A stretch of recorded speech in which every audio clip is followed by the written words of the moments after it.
Remainder theorem के इस प्रश्न को देखते हैं। ऐसे प्रश्न सभी छोटे बड़े एग्जाम में पूछे जाते हैं। देखिए इसमें प्रश्न है कि 127 टू द पावर 97 प्लस 97 की पावर 97 को 32 से भाग देने पर क्या शेष बचेगा। इसको देखिए हम लोग दो तरीके से करेंगे। इसका देखिए जो सबसे आसान तरीका है, पहला तरीका, पहले 127 में हम लोग 32 से भाग देंगे। 127 में 32 से भाग देंगे तो 32 चौका 128। अब 127 में से 128 को घटाएंगे तो -1 शेष बचेगा। अब शेष -1 नहीं बचता है, शेष 31 बचा है, लेकिन एक कम है तो -1 लिख लिया गया।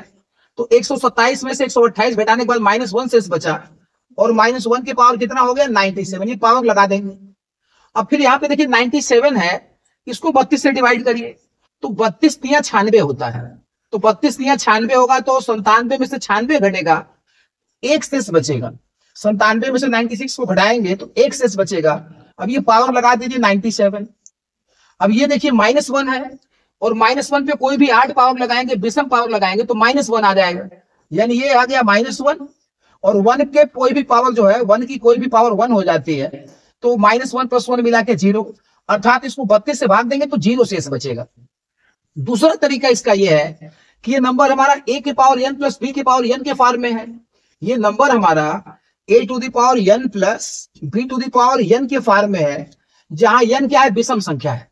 जहां n 97 है, ये विषम संख्या है। तो यदि a की पावर n प्लस b की पावर n में n विषम संख्या हो तो इसका एक फैक्टर होता है, इसका एक गुणनखंड होता है a प्लस b, यानी ये पूरा नंबर a प्लस b से डिवाइड हो जाएगा।